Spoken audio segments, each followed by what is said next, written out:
Nadia Isabel Haq dari Prodi S1 Akuntansi. Saya akan mempresentasikan nilai Pancasila, sila kelima berdasarkan landasan ayat-ayat Al-Quran. Sila kelima Pancasila yaitu keadilan sosial bagi seluruh rakyat Indonesia, mencerminkan prinsip keadilan dan kesetaraan yang sejalan dengan ajaran Al-Quran. Berikut adalah beberapa landasan yang dapat dihubungkan dengan sila kelima Pancasila berdasarkan ayat-ayat Al-Quran. 1. Keadilan. Dalam surat An-Nisa ayat 58, Bismillahirrahmanirrahim.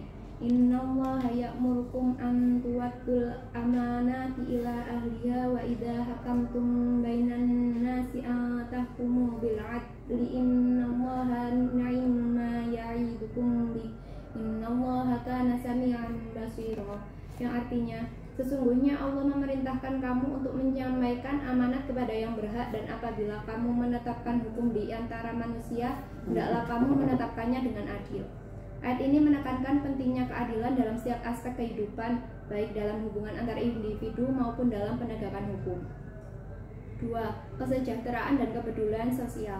Dalam surat Al-Ma'un ayat 1-3, Bismillahirrahmanirrahim. Ara'aital ladzi yukadzibu biddin, fadzalikal ladzi yad'ul yatim wa la yahuddu 'ala ta'amil miskin. Yang artinya, tahukah kamu orang yang mendustakan agama? Itulah orang yang menghati anak yatim dan tidak mendorong memberi makan orang miskin. Ayat ini menunjukkan bahwa kepedulian terhadap anak yatim dan orang miskin adalah bagian penting dari iman dan sosialitas, menggarisbawahi pentingnya keadilan sosial. 3. Persatuan dan kesatuan. Dalam surat Al-Hujurat ayat 10, Bismillahirrahmanirrahim. Innamal mu'minuna ikhwatun fa aslihu baina akhawaykum wattaqullaha la'allakum turhamun. Yang artinya, sesungguhnya orang-orang mukmin itu bersaudara. Karena itu, damaikanlah antara kedua saudara kamu dan bertakwalah kepada Allah supaya kamu mendapat rahmat. Dalam konteks keadilan sosial, persatuan dan kesatuan di antara semua rakyat sangat penting untuk menciptakan masyarakat yang adil dan sejahtera. 4. Kewajiban berbagi. Dalam surat Al-Baqarah ayat 177 yang berbunyi, Bismillahirrahmanirrahim.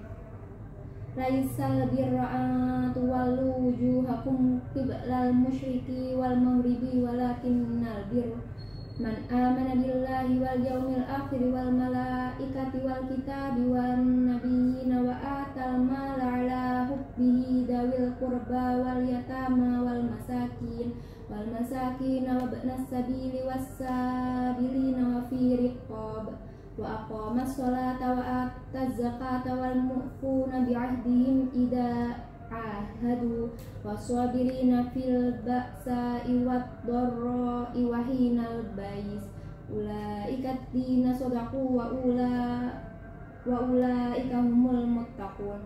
Yang artinya, bukanlah hal yang baik itu hanya menghadapkan wajahmu ke arah timur dan barat, tetapi yang baik adalah orang yang beriman kepada Allah, hari kemudian, malaikat, kitab-kitab, dan nabi-nabi, dan memberikan harta yang dicintainya kepada kerabat, anak yatim, orang-orang miskin, musafir, peminta-minta, dan untuk memerdekakan hamba saya. Ayat ini menegaskan pentingnya berbagi harta dan membantu sesama sebagai bagian dari keadilan sosial. Dengan demikian, sila kelima Pancasila dapat diartikan sebagai penegasan komitmen untuk menciptakan masyarakat yang adil dan sejahtera, selaras dengan ajaran-ajaran dalam Al-Quran yang menekankan keadilan, kepedulian sosial, dan solidaritas.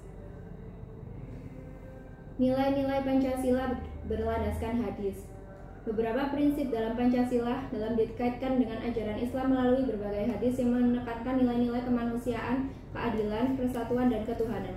Berikut adalah beberapa hadis yang sejalan dengan nilai-nilai Pancasila. Sila 1. Ketuhanan yang Maha Esa. Hadis yang menegaskan keimanan dan ketauhidan kepada Allah. Rasulullah SAW bersabda, yang artinya, iman adalah engkau beriman kepada Allah, para malaikatnya, kitab-kitabnya, para rasulnya, hari kiamat, dan beriman kepada takdir baik dan buruk. Hadis riwayat Muslim. Hadis ini menegaskan pentingnya keimanan kepada Allah sebagai landasan utama, sejalan dengan sila pertama Pancasila. Sila kedua, kemanusiaan yang adil dan beradab. Rasulullah SAW bersabda, tidak sempurna iman seseorang di antara kamu sampai ia mencintai saudaranya sebagaimana ia mencintai dirinya sendiri. Hadis riwayat Bukhari dan Muslim. Hadis ini mendorong rasa kemanusiaan, saling menghormati dan mencintai sesama yang sesuai dengan sila kedua Pancasila. Sila ketiga, Persatuan Indonesia. Rasulullah SAW bersabda, seorang mukmin bagi mukmin lainnya bagaikan sebuah bangunan yang sebagiannya menguatkan sebagian yang lain. Hadis riwayat Bukhari dan Muslim. Hadis ini mengajarkan persatuan dan kerjasama di antara umat Islam, sejalan dengan prinsip persatuan dalam Pancasila. Sila keempat, kerakyatan yang dipimpin oleh hikmat kebijaksanaan dalam permusyawaratan perwakilan. Rasulullah SAW bersabda, apabila mereka mengajakmu kepada kebaikan, ikutlah bersama mereka. Apabila mereka meminta pendapatmu dalam suatu urusan, berikanlah pendapatmu dengan bijaksana. Hadis riwayat Tirmizi. Musyawarah dalam pengambilan keputusan mencerminkan nilai-nilai sila keempat Pancasila. Sila kelima, keadilan sosial bagi seluruh rakyat Indonesia. Rasulullah SAW bersabda, barang siapa yang tidak menyayangi, dia tidak akan disayangi. Dan barang siapa yang tidak peduli terhadap sesama manusia, dia bukan bagian dari umatku. Hadis riwayat Tirmizi. Hadis ini menunjukkan pentingnya kepedulian sosial dan keadilan bagi semua orang, sejalan dengan sila Pancasila. Hadis-hadis tersebut mengandung nilai-nilai yang selaras dengan Pancasila, menunjukkan bahwa ajaran Islam dan nilai-nilai dasar Pancasila saling mendukung dalam membentuk masyarakat yang adil, sejahtera, dan beradab. Sekian dari saya. Wassalamualaikum warahmatullahi wabarakatuh. Waalaikumsalam. Terima kasih. Jadi keadilan sosial. Apa sih sosial itu? Sosial itu apa? Sosial itu adalah kemasyarakatan. Jadi supaya masyarakat itu memperoleh hak-haknya secara adil. Apa tadi adil tadi? Sesuai dengan kepentingannya, hak dia. Tentu setiap orang sesuai dengan undang-undang Maslow, ya, hukum Maslow, kebutuhan dasar. Orang seperti saya bukan kebutuhan dasar lagi, ya, tapi saya adalah aktualisasi diri menjadi seseorang ini. Tapi untuk seperti yang lain baru urusan perut, kebutuhan dasarnya baca mencari makan. Anda tidak lagi mencari makan, cari makan sudah terpenuhi, makan juga terpenuhi. Tapi apa? Aktualisasi diri. Saya ingin menjadi orang yang hebat dengan kompetensi yang hebat, menjadi orang yang layak hidup dengan prestasi-prestasi yang sarjana. Itu termasuk kebutuhannya beda-beda. Maka hak-haknya juga beda-beda. Maka untuk memenuhi hak-hak yang berbeda tadi, tetapi sama, itu dalam arti bukan sama rata ya, sesuai dengan hak-haknya, itulah yang disebut adil. Contoh, saya tingginya 165, kemudian teman saya tingginya 185, anak saya 185. Kamu 100 berapa? 60. 58 guys. 158. Nggak nyampe 160. Iya. Maka kalau ada pembagian seragam, apa kamu dikasih 180 kurang? Nggak mungkin. Nah, walaupun saya paksa, pokoknya kamu harus pakai ini. Apa yang terjadi? Tidak terima. Anda marah toh, itulah disebutnya tidak adil. Padahal dari aspek kelebihan, dia kan badi ya untung.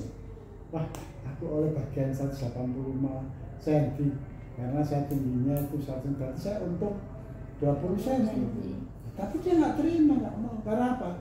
Itulah yang disebut dengan kesesuaian. Ya, tidak sama rata, bukan. Kesesuaian, sesuai. Misalkan, wah ini barang sepele ini ya. Kulit saya coklat gitu ya, terus dikasih warna-warna yang norak-norak gitu ya. Nggak mau, saya ini bagus seragamnya, tapi nggak setuju apa aku ini agak kuning-kuning dikit gitu, baru corong dikit gitu ya. Nah, itu termasuk sesuai. Adil itu adalah sesuai, ya, sesuai dengan haknya, sesuai dengan komitmen. Oke, yang terakhir kemarin apa yang sudah? Ada tambahan lagi nggak? Enggak. Nggak ada. Sekarang kita masuk ke materi hari ini. Hari ini adalah hari kemarin ya tanggal 5 Oktober adalah hari angkatan bersenjata. Angkatan bersenjata. Tolong Anda bisa buka itu di chat saya tentang sejarah TNI. Nah, itu Yai Hasyim Latif itu adalah pelaku sejarah. Ya, pelaku sejarah.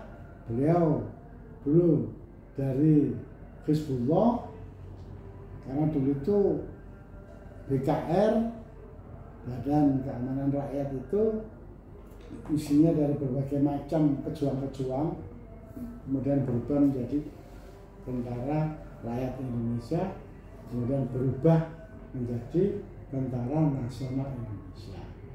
Perubahannya itulah yang digunakan untuk tanggal lahirnya TNI 5 Oktober.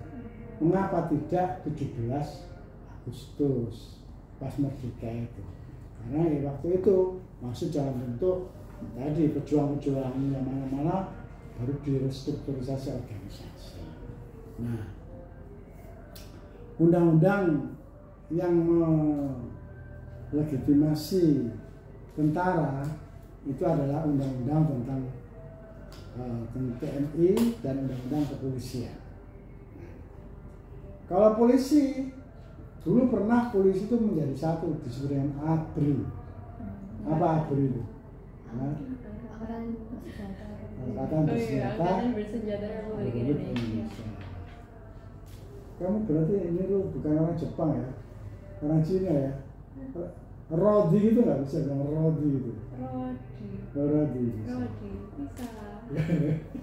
Kayak anak agak pelat-pelat dikit di luar kecil. Nah, apa pembagian tugasnya antara polisi dan TNI? Ada nggak?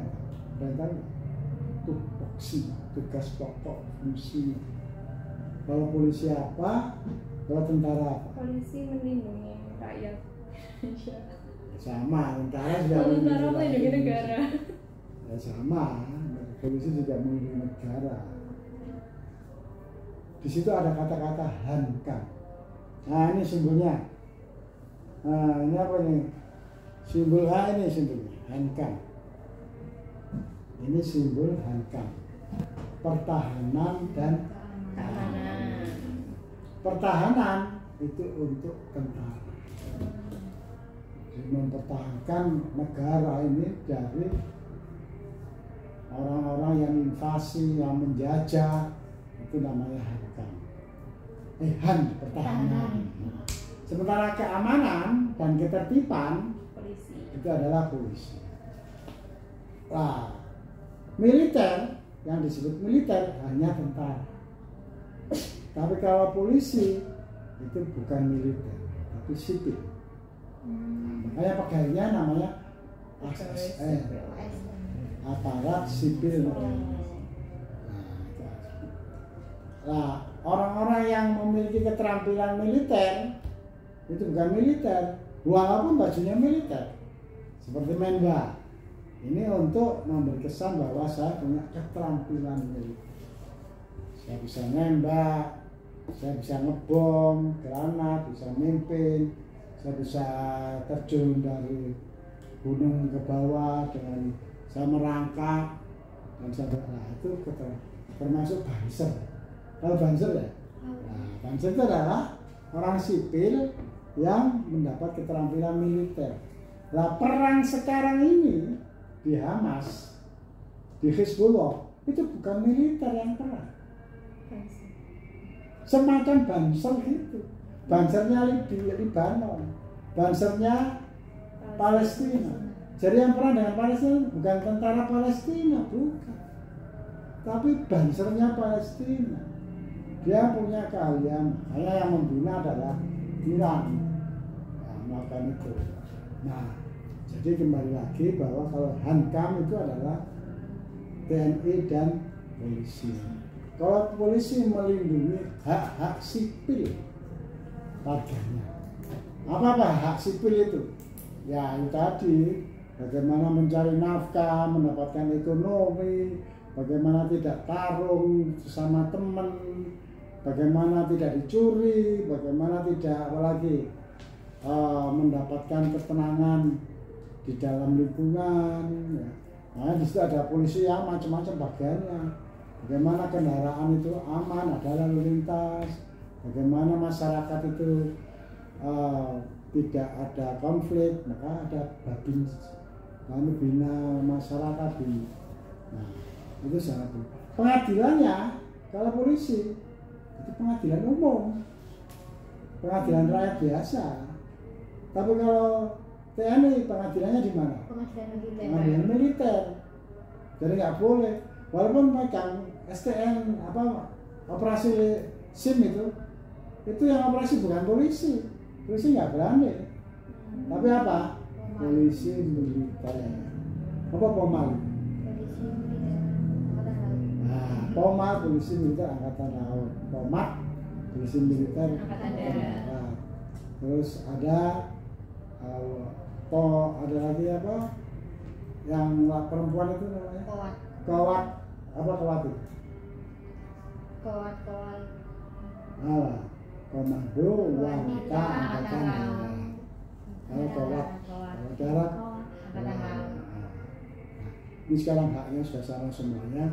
Anda mau menjadi kawal, nanti kalau Anda aktif di Menla itu otomatis diterima karena Anda punya keterampilan dasar. Nanti pelatihannya kan di tentara sana. Tapi kan kurang tinggi kita.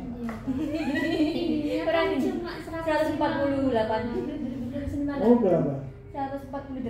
158. 158. 158. Tapi kan umurnya masih berapa sih? Masih bisa tuh. Berapa umurnya? Saya 21. Ya masih bisa. 44 kan masih. Lagi tenggaya deh. Bincang aja. Oke. Nah, jadi TNI itu fungsinya melindungi negara. Negaranya yang dilindungi. Makanya dia bertanggung jawab kepada siapa? Presiden? Enggak. Bertanggung jawab kepada kepala negara. Tahu kan? Presiden itu ada dua fungsi. Dia sebagai kepala pemerintahan. Nah, kalau kepala pemerintahan itu polisi. Ya, ngatur ekonomi, ngatur infrastruktur supaya aman, nggak dicolong. Nah, bukan tentara yang melindungi, tapi polisi. Tapi ketika ada teror dari luar negeri masuk Indonesia ingin menjajah, baru tentara maju. Nah, saudara sekalian, tentu saja 270 juta dan luas kita yang sebegini banyak tidak bisa sendirian. Maka di situ ada namanya cadangan, cadangan nasional. Siapa cadangan nasional? Yaitu orang yang diberi keterampilan militer seperti Menwa, Banser. Makanya dia juga berhak memakai baju hijau, ini baju hijau juga.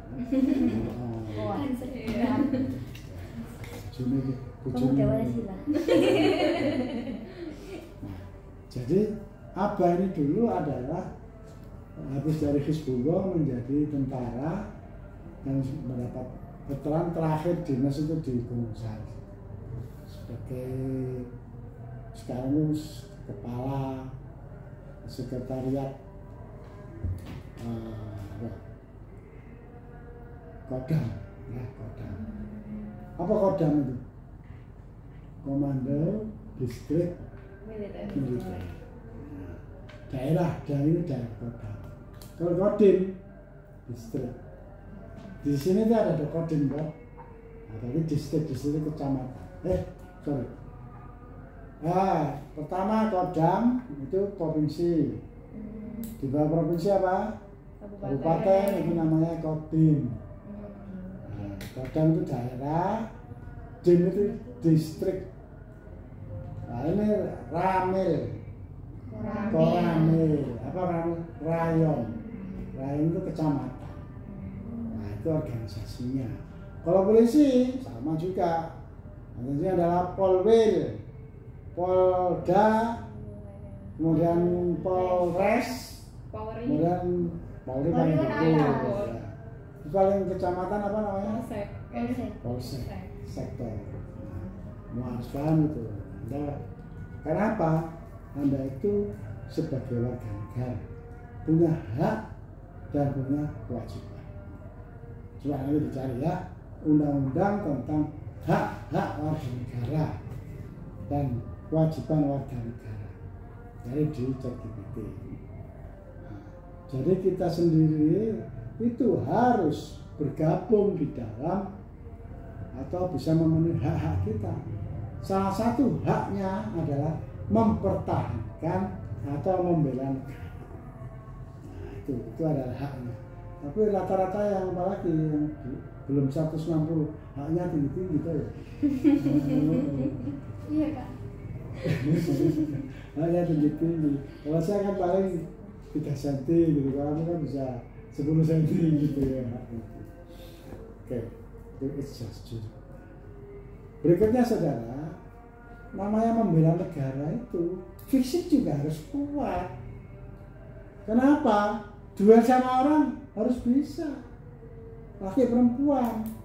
Nah, kalau laki perempuan juga harus ada bela diri. Maka kita harus latih bela diri. Harus ada keterampilan apa? Fisik, ya, disiplin. Harus berbaris untuk menjaga disiplin, tepat waktu, dan yang paling penting, catatan. Apa sih perbedaannya militer dengan karyawan lain? Yaitu esprit de corps. Apa itu esprit de corps? Esprit de corps. Nanti cari yang benar gimana. Kesetiakawanan sebagai kolega. Wah, itu tentara nggak lebih yang lainnya. Dia bisa mengorbankan yang lainnya dirinya sendiri demi keselamatan temannya, apalagi dalam berperang. Kalau tentara itu tugasnya cuma dua, membunuh atau dibunuh. Jadi hati-hati dengan tentara. Jangan tentara, orang yang merasa seperti tentara aja tidak biasa membunuh. Seperti saya biasa membunuh. Iya, saya mulai kecil membunuh ayam, tiap hari 200, terus kambing. Saya agak punya Tapi di Timur ya saya membunuh. Karena di sana tuh kalau berhasil membunuh Fretilin, itu jadikan distorkan ke kode Koramil, dapat hadiah. Bapak ini tentara? Main lah, Oh, main. tapi saya setengah tahun perang di Timur. Belum dibaca berarti tadi ya? Yang ini tadi belum Pak. Oh belum lah. Itu siapa peran Ahmad Tatoni dalam perang Timur Timur? Nah, coba kamu dengar aja lewat ChatGPT, diklik suaranya. Bisa? Di situ bisa? Bisa siapa sih? Apa yang cepat?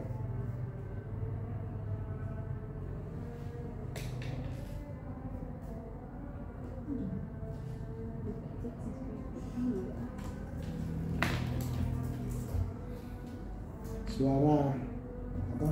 Suara dering keras. Sudah.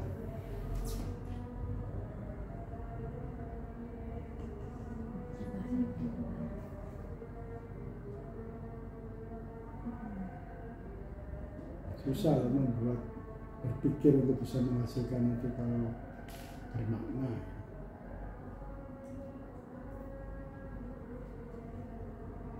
Pakai topik kan langsung, oh iya sih kamu mana ya, nggak bisa langsung karena kiriman ya. Iya. Pribadi. Ulang gitu baru muncul.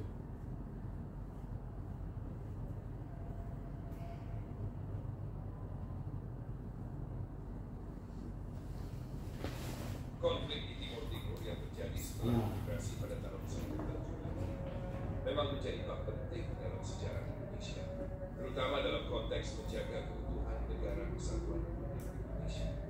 Keterlibatan TNI bersama dengan elemen-elemen pendukung seperti resimen mahasiswa mencerminkan betapa pentingnya kolaborasi antara militer dan masyarakat sipil dalam upaya mempertahankan kedaulatan negara. TNI berperan secara aktif dalam operasi militer di Timur Timur untuk menghadapi kelompok-kelompok sisi lain, Menwa meski tidak terlibat langsung dalam pertempuran, turut serta dalam misi melalui berbagai bentuk dukungan, termasuk pendidikan dan negara. Kehadiran mereka berkontribusi dalam menumbuhkan semangat nasionalisme di kalangan mahasiswa. Sosok Ahmad Fatoni Rodi dari IKIP Surabaya, sekarang Universitas Negeri Surabaya, adalah contoh bagaimana mahasiswa terus berperan dalam tugas negara. Keterlibatannya dalam misi tahun 1982 di Timur Timur menjadi simbol komitmen generasi muda terhadap upaya menjaga keutuhan negara. Meskipun peran Menwa lebih banyak difokuskan pada aspek non-formal seperti kegiatan sosial dan ekonomi. Namun konflik ini juga meninggalkan jejak kontroversi, terutama terkait dugaan pelanggaran hak asasi manusia yang terjadi selama operasi militer. Tragedi ini menjadi peringatan akan pentingnya penegakan HAM di tengah semangat mempertahankan negara. Pada akhirnya, pelibatan berbagai elemen dalam menjaga kedaulatan tidak hanya tugas militer, tetapi juga tanggung jawab seluruh komponen bangsa, termasuk generasi muda yang harus memahami sejarah dan peran mereka dalam kemajuan bangsa.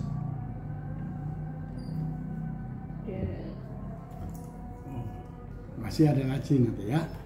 Intinya bahwa bela negara itu hak bagi warga negara. Dan salah satunya adalah anak-anak muda yang dalam kampus disebut dengan resimen mahasiswa.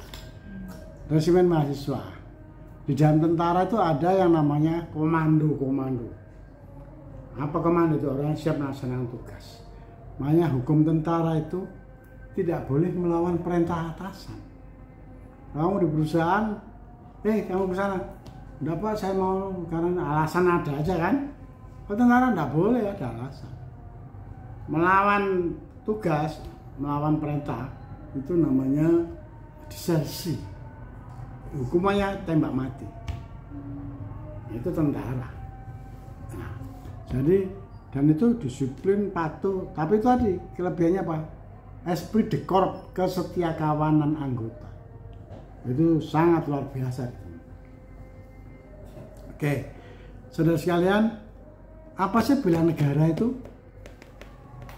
Bela negara adalah suatu usaha atau hak bagi setiap warga negara untuk mempertahankan keberadaan negaranya.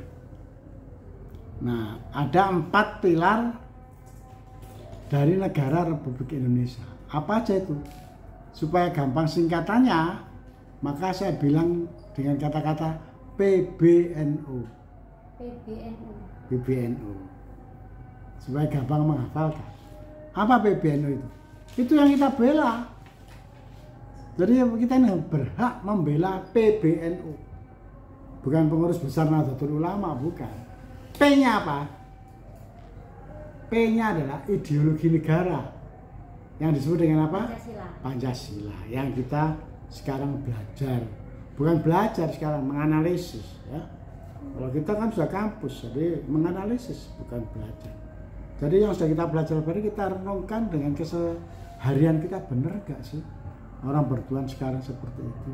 Orang berkesejahteraan sosial seperti itu. Nah, kalau nggak kenapa dikejar? Nah, itu kita bela ideologi negara disebut dengan Pancasila. Yang kedua adalah B. Apa itu B? Itu budaya kita. Budaya berbudaya. Budaya bersama kemasyarakatan. Bhinneka Tunggal Ika. Jadi kemasyarakat kita, bentuk masyarakat kita itu adalah berbagai macam. Ada yang gosong, ada yang ireng, ada yang keriting, ada yang 155, ada yang 180 gitu. Tapi Anda bersyukur yang tinggi itu. Kenapa bersyukurnya? Dia jadi orang sabar. Kalau ngomong begini kan. Ya. Tapi kalau kamu itu jadi orang nggak pernah patah arang, selalu sombong. Oh, pokoknya ya begitu. Lagi menghadapi orang-orang. Tapi orang Jawa kalau di atas 170 perempuan itu disebut seperti apa? Seperti ludruk. Seperti ludruk tinggi kan, gitu. Ada. Nah, bineka, apanya yang bineka? Budayanya, tradisinya, bentuk kemasyarakatannya. Itu beda-beda. Bahasanya aja sekitar berapa? 3.000-an bahasa. Ayo, Jawa Timur ada berapa bahasa?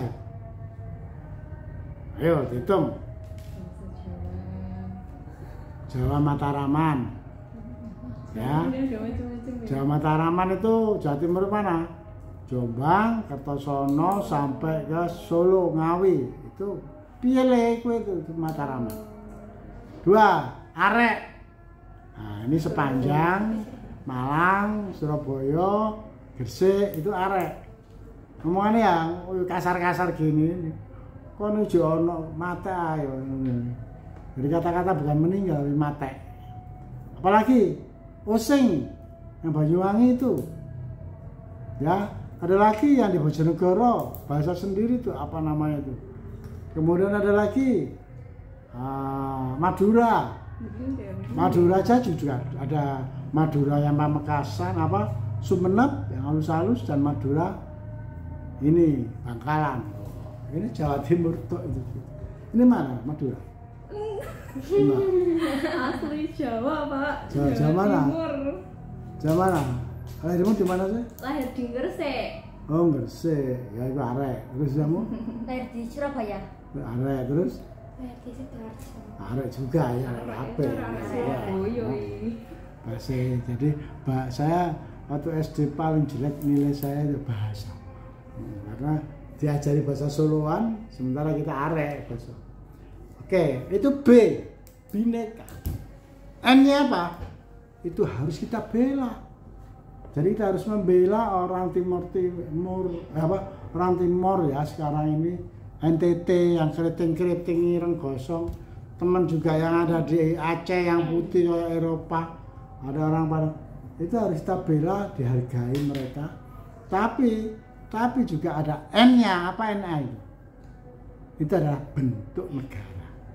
Bentuk negara adalah NKRI, Negara Kesatuan Republik Indonesia, bukan negara federal. Negara federal itu apa?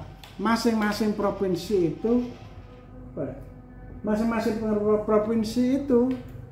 itu ada pemerintahan sendiri-sendiri, tidak patuh kepada pusat.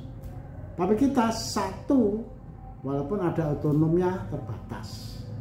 Jadi bentuknya apa? NKRI, Negara Kesatuan. Kalau ditanya, apa sih bentuk negara? Oh, Negara Kesatuan, unity, not federal. Nah. Yang terakhir apa yang terakhir? Oh ya, apa yang terakhir? Undang-Undang Dasar 1945. Itu yang kita bela. Jadi bela negara itu membela PBNU yang saudara. Apanya yang dibela? Mempertahankan pasal-pasalnya supaya bisa diimplementasikan di seluruh Indonesia. Maaf ya Pak, sudah ditunggu jamnya habis. Oke, gitu ya. Nah, tolong nanti tadi ada tulisan ya di situ. Tugasnya apa tadi itu? Undang-undang tentang hak-hak dan kewajiban bangsa negara. Iya, hak dan kewajiban warga negara. Ya, warga negara. Apa dengan teman-teman ini, Anda dengan kakak kelas macam harus memperkenalkan diri, proaktif, apalagi yang muda. Anda semester 1 memperkenalkan kakak kelas ya, jurusan saya kita adik kelasnya saya. Nanti ketika jadi alumni, itu satu letin dengan saya. Ini adik kelasku dulu pernah saya bina waktu ini, macam-macam gitu ya. Nah, saya dapat pekerjaan juga dari kakak-kakak kelas. Oh, iku ae jagoan arek iku. Iki kendel arek ngambil keputusannya tepat. Nah, jadi kita ini harus mengenalkan diri. Terhadap siapa? Orang-orang yang berkelompok-kelompok tadi. Ono sing gede duku, ono sing ireng. Nah, sekarang teman saya aku enak, ada yang sipit banget. Mongolia, oh ya, Cina, Jepang nggak bisa muni L, tapi saya pinter R, gitu kan. Terus ke Rusia, gede duku, putih-putih tapi sombong.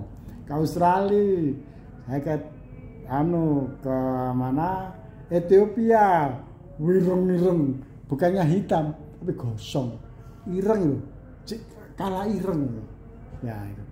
Dengan Arab irungnya keriting, macam wataknya itu beda-beda. Makanya harus proaktif. Kenalkan diri, bukannya itu tuh golonganku, itu golonganku, itu Kristen itu. Bukan, kita dibedakan untuk apa? Tadi mencari hikmahnya, berteman, memperkenalkan diri. Setelah perkenalan baru berteman secara ikhlas, ya. Setelah berteman maka kita gitu loh, bisa nggak kita gunakan untuk memenuhi hak-hak kita. Apa hak-hak kita yang tadi tuh? Hak hidup, hak sehat, hak menafkah, hak mencari uang, hak mendapat pekerjaan. Dari mana itu semuanya? Dari kamu sendiri? Dari orang tuamu? Nggak bisa. Dari teman. Setelah kita memperkenalkan diri. Nah, di antara teman-teman tadi banyak tadi untuk mendapatkan hak-hak tadi itu, bisa mendapatkan pekerjaan dan sebagainya. Maka kita harus buat keputusan-keputusan. Siapa yang memutuskan? Nah, kita buat serombongan teman-teman. Di antara kita siapa ini? Yang fit and proper testnya cocok. Kompetensinya bisa, pantas juga. Jadi pemimpin gak sok ngomong ya, gak pantas. Assalamualaikum warahmatullahi wabarakatuh. Saudara-saudara, nanti cocok kan itu. Kalau itu gak pantas ya. Maka dibuatlah pengambilan keputusan melalui apa? Musyawarah. Nah, gak sok musyawarah kebangetan karo koncone dhewe. Habis memang semuanya rata. Ini kalau ada yang menonjol satu enak. Nah, disebut dengan kiai. Mengapa disebut kiai? Karena ikiai. Nah, jadi ketika itu saya tanya kepada Pak Kiai, kenapa sih kita kok menggunakan panggilan kalau Jawa itu kiai? Ya. Padahal kerbau di Jogja itu ya kiai juga itu. Ya, Kiai Slamet itu kerbau. Tapi di Papua itu guru, di Betawi guru, di Aceh tuan guru, di Lombok tuan guru, kemudian di Sunda ajengan, ya. Banyak sisi lain-lain. Ada pendeta, romo, macam-macam. Nah itu untuk apa? Ngambil keputusan. Kalau dia ketika itu ada musyawarah, ini meninggal, siapa nih yang memimpin tahlil? Langsung diteliti, sepintas, tapi ya enggak, situ enggak instrumen, enggak, sepintas saja tuh. Ini penampilan, aura orang ada beda-beda toh. Ini penampilannya kok meyakinkan. Si kiai. Nah, akhirnya kiai itu ya karena performa. Makanya performa itu berangkat dari masyawala ireng kayak hilal itu ya. Hitam kan itu, Bilal. Nah, Bilal kan hitam. Tapi karena aura ikhlasnya, aura ketuhanannya, tauhidnya keluar memancar nurnya, orang akan berwibawa. Elek lah pemimpin, dia banyak dia berwibawa, kon ganteng kayak kelenteng gitu ya, enggak kereken gitu. Oke, itu ya yang kamu tadi itu. Jadi jangan lupa memperkenalkan diri, kemudian berteman. Kemudian itu nanti kita akan membuat pilihan menjadi pemimpin di situ, berlatih menjadi pemimpin, kemudian kita bertanggung jawab. Itu ilmumu bertanggung jawab itu. Apa itu? Accountable. Pertanggungjawaban keuangan dan pertanggungjawaban program. Itu. Jadi mengapa kerakyatan dipimpin itu kata-kata kuncinya itu kata leader tadi, kepemimpinan. Nah, saya minta saudara latihan menjadi pemimpin. Mengapa saya pakai menwa ini? Saya ingin mengajak, ini ada batalion yang baru. Batalion di menwa itu ini namanya 889. Nah, nanti mumpung you masih semester 1 toh ya. Jadi waktunya banyak untuk mendapat perhatian. Ini kemarin aja you mau saya usulkan jadi beasiswa. Tapi kemarin waktunya mendesak gitu ya. Tapi masalahnya itu ini ada dapat KIP nggak? Enggak, soalnya kelas malam Pak. Oh gitu. Iya, makanya kita mau ngajuin tapi Gak bisa. Nggak bisa, memang nggak bisa kelas malam. Iya gak bisa Pak. Tapi dengar-dengar dulu itu bisa kalau kelas malam itu ada kayak gitu. Nah, ya kan syaratnya itu kan tidak mampu itu loh. Lah kadang-kadang ada yang nggak mampu karena enggak saya mampu kok gitu loh. Nah ini kemarin saya dapat banyak 40. Saya mau tawaran tapi terus terakhir tanggal 5 kemarin. Baru tanggal 5 kemarin. Nanti kita cari prestasi yang lain aja. Nah, termasuk resimen mahasiswa. Itu ada pengakuan 2 SKS. Jadi Anda bisa berkurang mata kuliahnya dengan menambah jadi menwa. Nah, menwa kegiatannya antara lain adalah bela negara, latihan fisik, disiplin. Nah, saudara, kita ini lemah dalam satu hal, disiplin. Apa itu militer? Jadi disiplin banget, anak-anak disiplin semua. Karena militer memang. Nah, organisasi mahasiswa yang paling disiplin cuma satu, menwa. Yang lainnya nggak bisa disiplin. Karena apa? Ya memang harus kreatif toh. Orang kreatif kan nggak bisa berdisiplin. Sementara menwa itu ada 2, pemikir dan pejuang. Pejuang tok, nggak bisa berpikir, nggak bisa. Nah, ya berkreasi dan disiplin. Nah, ternyata disiplin ini, saya ini karena kurang disiplin, ketinggalan pesawat, ketinggalan kereta, ketinggalan bis berkali-kali. Engko ae, masih kurang aja mas. Ditinggalan toilet kayak, ditinggal apa. Padahal 5 menit sebelum 30 menit sebelum penerbangan harus ada di lokasi. Aku meremehkan. Nah, maka saudara, saya mau latihan Anda untuk ikut menwa. Ya. Pembinanya saya sendiri. Nah, mengapa saya karena ini mata kuliahnya Pancasila. Salah satu materinya adalah bela negara. Nah, bela negara nanti kita praktek. Ya, praktek untuk upacara bendera, praktek untuk dasar-dasar militer.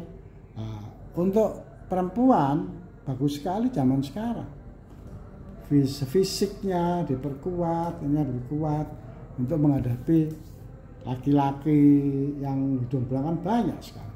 Coba sekarang itu kasus-kasus itu, penggorengan, jual penggorengan, diperkosa, dibunuh, macam-macam. Nah, ini mengerikan. Anak-anak saya perempuan semuanya saya karate. Nah, kita di menwa diajari, paling tidak itu menyelamatkan diri, survive, ya, bertahan hidup. Nah, seperti itu. Anda, Pak, saya kerja, Pak, gitu misalkan. Ya kan kamu Sabtu Minggu kan tidak kerja, toh? Kadang-kadang tapi berapa? Bisa diatur lah. Bisa diatur. Nah, ini nanti nanti itu akan ada pengakuan 2 SKS.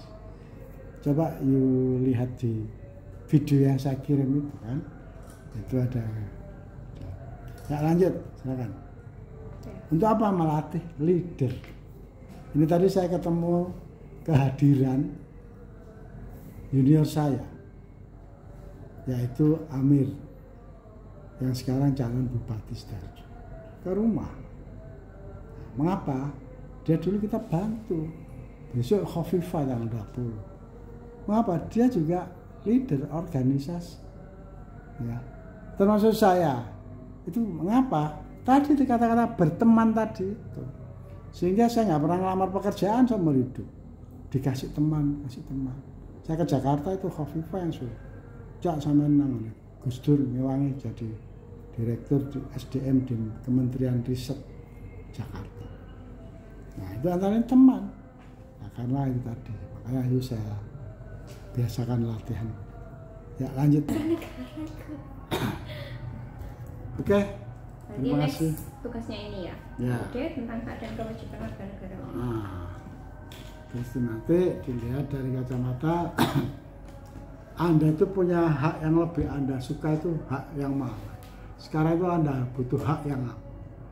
Minta nanti jenis-jenis hak-hakmu itu. Termasuk sepatu, Pak, hak tinggi. Nah, misalkan. Oke, terima kasih. Assalamualaikum warahmatullahi wabarakatuh. Waalaikumsalam warahmatullahi wabarakatuh.